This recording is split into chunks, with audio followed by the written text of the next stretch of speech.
नमस्कार दोस्तों, स्वागत है आप सभी लोगों का Sonu study classes YouTube channel में। दोस्तों मैं आप लोग को एनसीईआरटी बुक क्लास 12th जीव विज्ञान चैप्टर 14 पारितंत्र पर प्रश्न उत्तर मैं आप लोगों को इस वीडियो में बताऊंगा। प्रश्न नंबर 1, रिक्त स्थानों को भरो। नंबर 1, पादपों को डैश कहते हैं क्योंकि यह कार्बन डाइऑक्साइड का स्थिरीकरण करते हैं। नंबर 2, पादप वृक्ष द्वारा प्रमुख पारितंत्र का पिरामिड संख्या का डैश प्रकार का है। नंबर 3, एक जलीय परितंत्र में उत्पादकता का सीमा कारक डैश है। नंबर 4, हमारे परितंत्र में सामान्य अपरदाहारी डैश है। नंबर 5, पृथ्वी पर कार्बन का प्रमुख भंडार डैश है। उत्तर नंबर 1, स्वपोषी। नंबर 2, उल्टा। नंबर 3, प्रकाश। नंबर 4, केंचुए तथा सूक्ष्मजीवी। नंबर 5, समुद्र। प्रश्न नंबर 2, एक खाद्य श्रृंखला में निम्नलिखित में सर्वाधिक संख्या किसकी होती है? क, उत्पादक। ख, प्राथमिक उपभोक्ता। ग, द्वितीयक उपभोक्ता। घ, अपघटक। उत्तर घ, अपघटक। प्रश्न नंबर 3, एक झील में दूसरा पोषण स्तर होता है। क, पादप प्लवक। ख, प्राणी प्लवक। ग, नितलक वेंथॉस। घ, मछलियाँ। उत्तर ख, प्राणी प्लवक। प्रश्न नंबर 4, द्वितीयक उत्पादक है। क, शाकाहारी शाक-भक्षी। ख, उत्पादक। ग, मांसाहारी मांस-भक्षी। घ, इनमें से कोई नहीं। उत्तर क, शाकाहारी शाक-भक्षी। प्रश्न नंबर 5, प्रासंगिक सौर विकिरण में प्रकाश संश्लेषणात्मक सक्रिय विकिरण का क्या प्रतिशत होता है? क, 100%। ख, 50%। ग, 1 से 5%। घ, 2 से 10%। उत्तर घ, 2 से 10%। प्रश्न नंबर 6, निम्नलिखित में अंतर स्पष्ट करें। क, चारण खाद्य श्रृंखला एवं अवसाद खाद्य श्रृंखला। ख, उत्पादन एवं अपघटन। ग, ऊर्ध्ववर्ती शिखरांश एवं अर्धवर्ती पिरामिड। उत्तर क, चारण खाद्य श्रृंखला एवं अपर्दन खाद्य श्रृंखला में अंतर। क्रमशः चारण खाद्य श्रृंखला, क्रमशः अपर्दन खाद्य श्रृंखला। चारण खाद्य श्रृंखला। नंबर 1, ऊर्जा का प्रारंभिक स्रोत सौर विकिरण होता है। नंबर 2, पहला पोषण स्तर सभी शाकाहारियों द्वारा बनाया जाता है। नंबर 3, खाद्य श्रृंखला लंबी होती है। अपर्दन खाद्य श्रृंखला। नंबर 1, ऊर्जा का प्राथमिक स्रोत अपर्दन है। नंबर 2, अपरदहारी पोषण स्तरों के संबंध में मिश्रित समूह तथा वे शाकाहारी सर्वभक्षी और प्राथमिक मांसाहारी भी हो सकते हैं। नंबर 3, खाद्य श्रृंखला छोटी होती है। ख, उत्पादन एवं अपघटन में अंतर। क्रमशः उत्पादन, क्रमशः अपघटन। उत्पादन। नंबर 1, यह एक ऐसी प्रक्रिया है जिसमें प्रकाश संश्लेषण के यौगिक द्वारा कार्बनिक भोज्य पदार्थ का निर्माण होता है। नंबर 2, यह हरे पौधे द्वारा संपन्न किए जाते हैं। अपघटन, क्रमशः यह नंबर 1, यह एक ऐसी प्रक्रिया है जिसमें जटिल कार्बनिक तत्व सरल अकार्बनिक तत्वों में तोड़े जाते हैं। नंबर 2, यह जीवाणुओं तथा कवकों द्वारा संपन्न किए जाते हैं। ग, ऊर्ध्ववर्ती एवं अर्धवर्ती पिरामिड में अंतर। ऊर्ध्ववर्ती पिरामिड, अर्धवर्ती पिरामिड। नंबर 1, चौड़े आकार वाले त्रिकोणीय चित्र को ऊर्ध्वावर्ती पिरामिड कहते हैं, जैसे घास स्थल एवं ताल में जीवों की संख्या का पिरामिड। अर्धवर्ती पिरामिड। नंबर 1, यह यदि पिरामिड के आधार पर जीव की संख्या शिखर पर सबसे अधिक हो तो उसे अर्धवर्ती अर्थात उल्टा पिरामिड कहते हैं। जैसे एक आम के पेड़ पर उपस्थित चिड़ियों की संख्या एक चिड़ियों पर आश्रित रहने वाले कीटाणुओं की संख्या सबसे अधिक होगी। प्रश्न नंबर 7, निम्नलिखित में अंतर स्पष्ट करें। क, खाद्य श्रृंखला तथा खाद्य जाल वेव। ख, लीटर कर्कट एवं अपर्दन। ग, प्राथमिक एवं द्वितीयक उत्पादकता।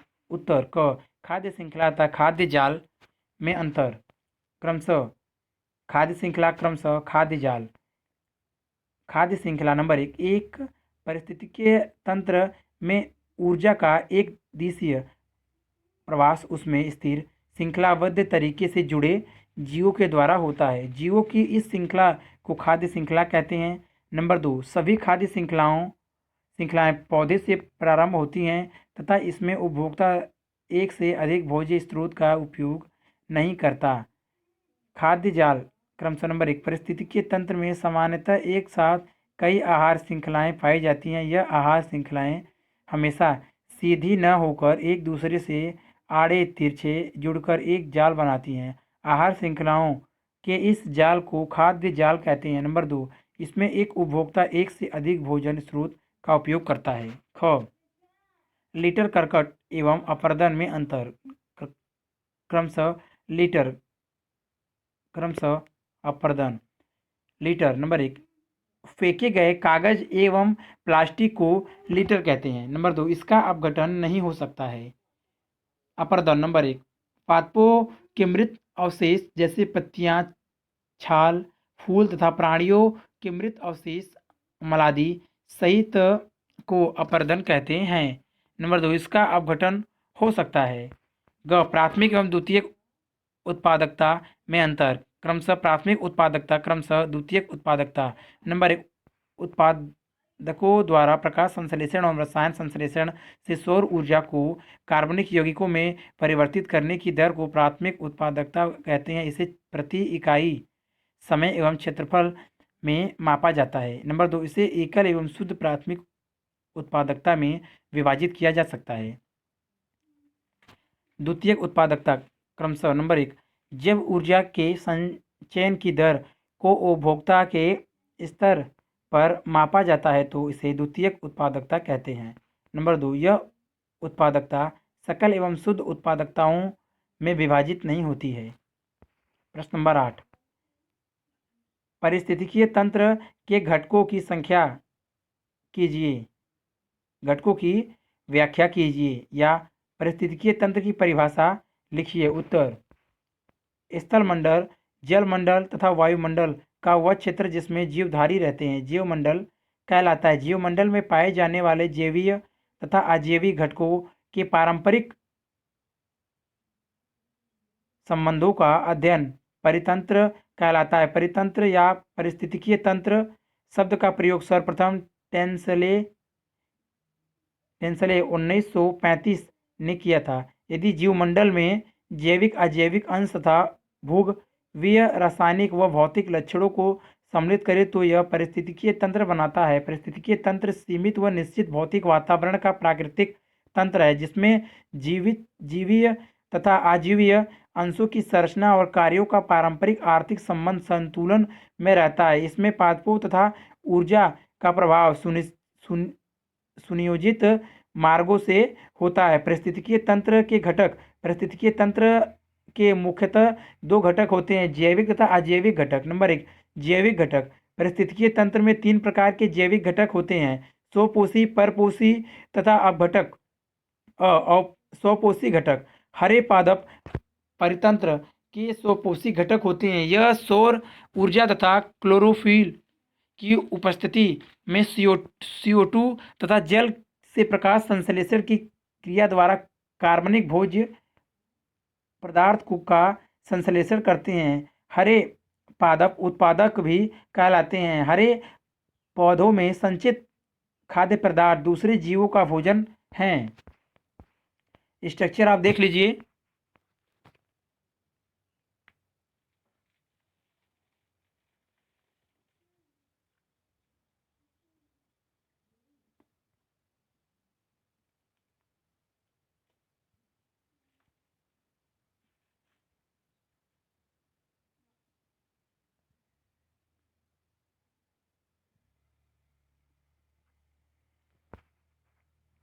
स्ट्रक्चर आप देख लीजिए।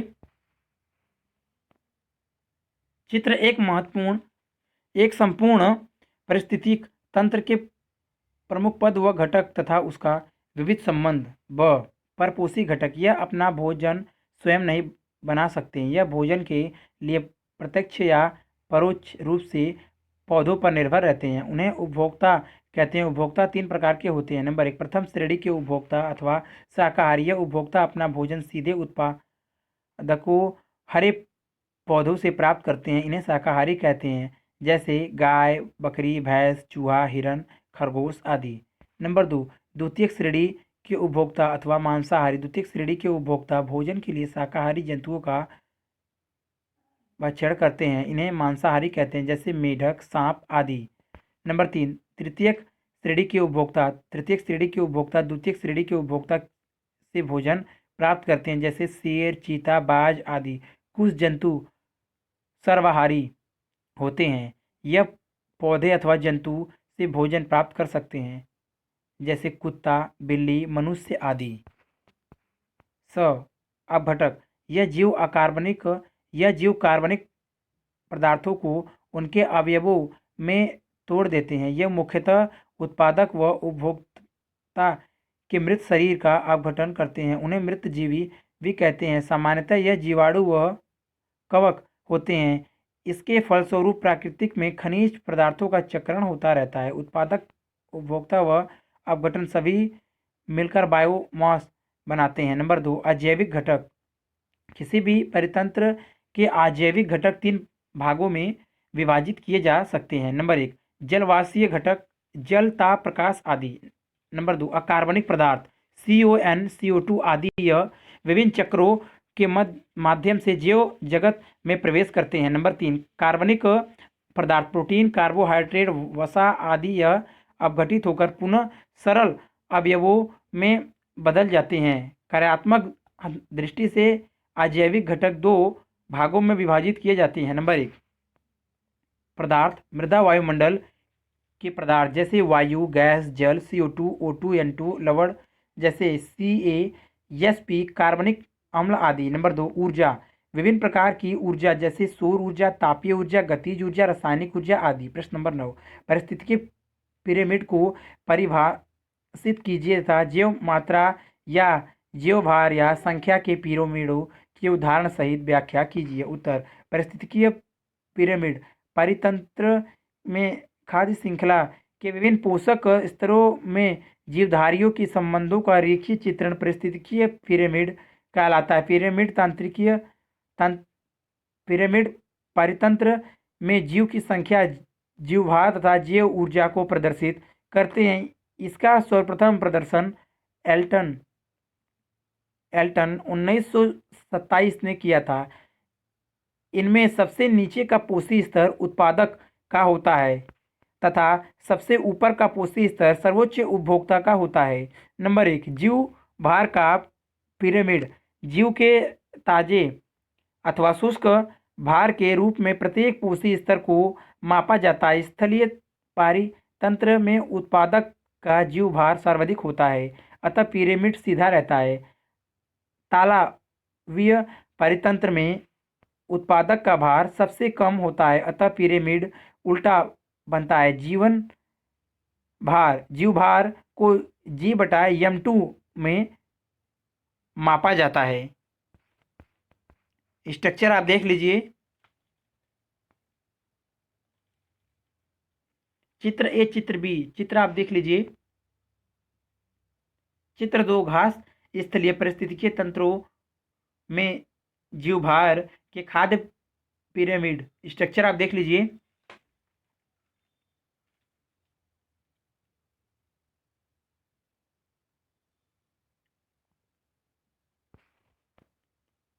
नंबर 2, संख्या का पिरामिड। इस पिरामिड में विभिन्न पोषी स्तर के जीवों की संख्या को प्रदर्शित करते हैं। घास तथा तालाब परितंत्र में संख्या का पिरामिड सीधा होता है। वृक्ष परितंत्र में उत्पादकों की संख्या सबसे कम, एक वृक्ष तथा अंतिम उपभोक्ता की संख्या सर्वाधिक होती है, अतः यह पिरामिड उल्टा होता है। स्ट्रक्चर आप देख लीजिए।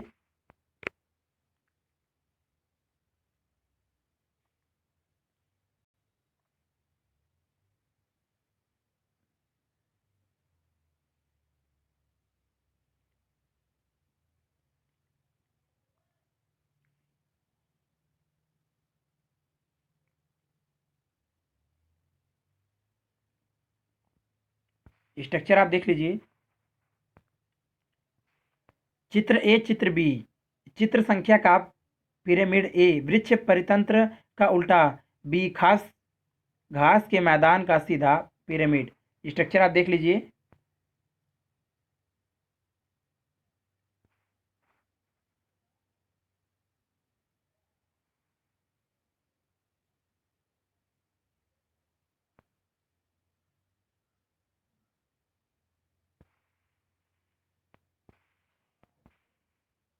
प्रश्न नंबर 10, प्राथमिक उत्पादकता क्या है? उन कारकों की संक्षेप में चर्चा कीजिए जो प्राथमिक उत्पादकता को प्रभावित करते हैं। उत्तर, प्राथमिक उत्पादकता हरे पौधे प्रकाश संश्लेषण द्वारा सौर ऊर्जा को रासायनिक ऊर्जा में रूपांतरित करके कार्बनिक पदार्थों में संचित कर देते हैं। यह क्रिया पर्णहरित तथा सौर प्रकाश की उपस्थिति में CO2 तथा जल में उपयोग द्वारा होती है। इस क्रिया के फलस्वरूप जैव जगत में सौर ऊर्जा का निरंतर निवेश होता रहता है। प्रकाश संश्लेषण द्वारा संचित ऊर्जा को प्राथमिक उत्पादन कहते हैं। यह निश्चित अवधि में प्रति इकाई क्षेत्र में उत्पादित जीवभार या कार्बनिक पदार्थ की मात्रा को भार या ऊर्जा के रूप में अभिव्यक्त करते हैं।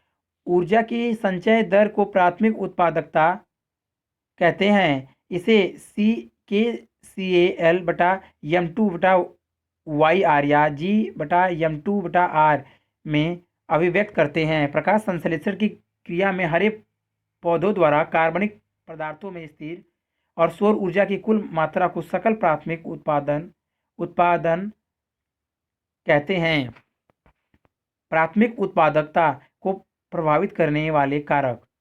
प्राथमिक उत्पादकता एवं सुनिश्चित क्षेत्र में पादप प्रजातियों की प्रकृति पर निर्भर करती है। यह विभिन्न प्रकार के पर्यावरणीय कारकों, प्रकाश, ताप, वर्षा, आर्द्रता, वायुगति, मृदा व संगठन, स्थलाकृति कारक तथा सूक्ष्म जैविक कारक आदि, पोषकों की उपलब्धता, मृदा कारक तथा पौधों की प्रकाश संश्लेषण क्षमता पर निर्भर करती है। इस कारण विभिन्न परितंत्रों की प्राथमिक उत्पादकता भिन्न भिन्न होती है। मरुस्थल में प्रकाश तीव्र होता है, ताप की अधिकता और जल की कमी होती है, अतः इन क्षेत्रों में जल की कमी के कारण पोषकों की उपलब्धता कम रहती है। इस प्रकार प्राथमिक उत्पादकता प्रभावित क्षेत्रों प्रभावित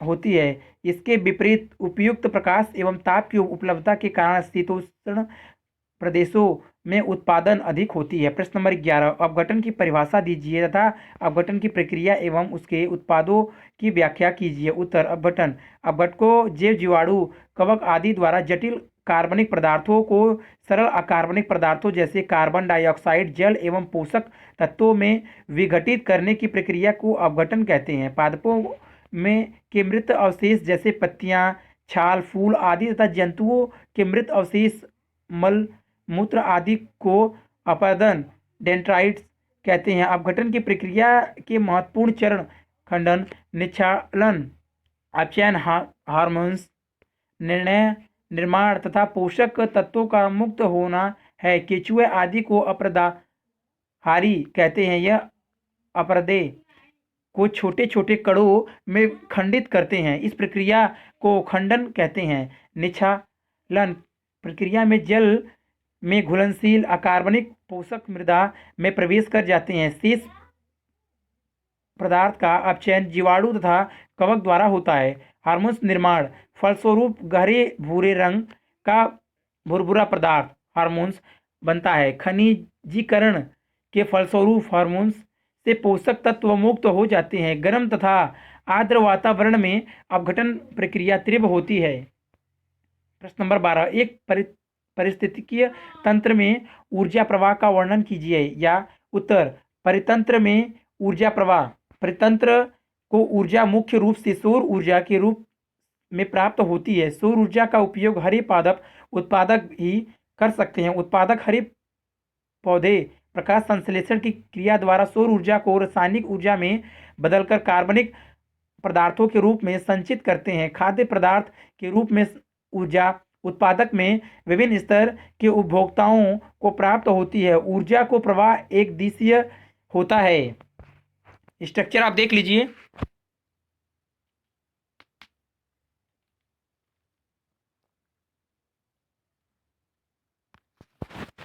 स्ट्रक्चर आप देख लीजिए।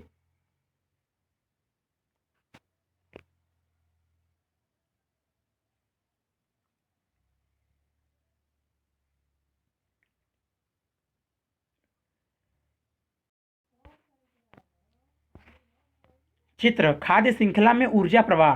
प्रत्येक खाद्य स्तर पर उपलब्ध ऊर्जा का 90% जीवधारी की जैविक क्रियाओं में खर्च हो जाता है। केवल 10% संचित ऊर्जा ही अगले खाद्य स्तर को हस्तांतरित होती है। हस्तांतरण के समय भी कुछ ऊर्जा का हास्य होता है। इस प्रकार एक खाद्य स्तर से दूसरे खाद्य स्तर में केवल 10% ऊर्जा हस्तांतरित होती है। उदाहरण, एक खाद्य श्रृंखला में यदि उत्पादक के पास 100% ऊर्जा है तो प्रथम श्रेणी के उपभोक्ता शाकाहारी को केवल 10% ऊर्जा मिलेगी।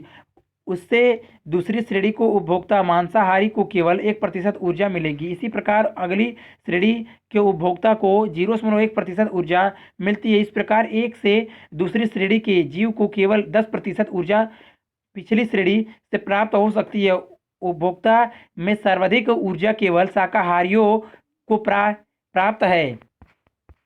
स्ट्रक्चर आप देख लीजिए।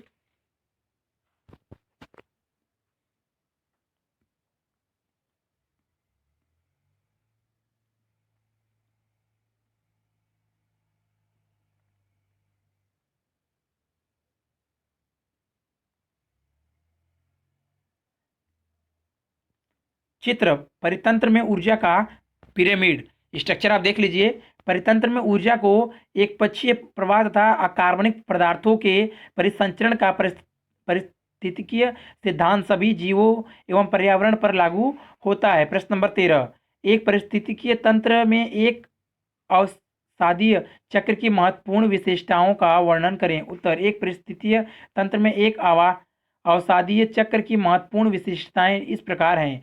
नंबर 1, अवसादी चक्र जैसे सल्फर एवं फास्फोरस चक्र के भंडार धरती के पटल में स्थिर होते हैं। नंबर 2, पर्यावरणीय घटक जैसे मिट्टी, आर्द्रता, पीएच, ताप आदि वायुमंडल में पोषकों के मुक्त होने की दर तय करते हैं। नंबर 3, एक भंडार की क्रियाशीलता कमी को पूरा करने के लिए होती है जो कि अंतर्वाह एवं बहिर्वाह की दर के असंतुलन के कारण संपन्न होती है। नंबर 4, अवसादी चक्र की गति गैसीय चक्र की अपेक्षा बहुत धीमी होती है। नंबर 5, वायुमंडल में अवसादी चक्र का निवेश कार्बन निवेश की अपेक्षा बहुत कम होती है। नंबर 6, अवसादी पोषक तत्वों की एक बहुत घनी मात्रा पृथ्वी के अंदर अचलायमान स्थिति में संचित रहती है।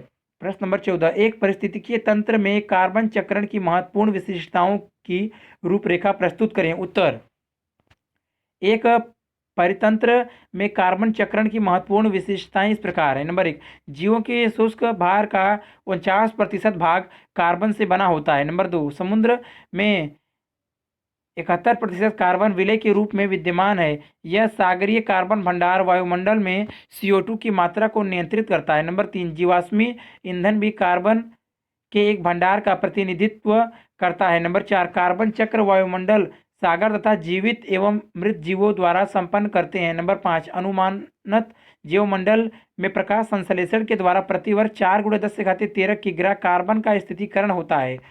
नंबर 6, एक महत्वपूर्ण कार्बन की मात्रा CO2 के रूप में उत्पादकों एवं उपभोक्ताओं की श्वसन क्रिया के माध्यम से वायुमंडल में वापस आती है। भूमि एवं सागरों में कचरा सामग्री एवं मृत कार्बनिक सामग्री के अपघटन की प्रक्रियाओं द्वारा भी CO2 की काफ़ी मात्रा अपघटकों द्वारा छोड़ी जाती है। नंबर 7, यौगिकीकृत कार्बन की कुछ मात्रा अवसादों में नष्ट होती है और संचरण द्वारा निकाली जाती है। नंबर 8, लकड़ी के जलाने, जंगली आग एवं जीवाश्मी ईंधन के जलने के कारण कार्बनिक सामग्री ज्वालामुखीय क्रियाओं आदि अतिरिक्त स्रोतों द्वारा वायुमंडल में CO2 को मुक्त किया जाता है। नंबर 9, अगर वीडियो अच्छी लगी तो वीडियो को लाइक करें, शेयर करें, कमेंट करें और नेक्स्ट वीडियो के लिए चैनल को सब्सक्राइब जरूर करें। Thank you for watching.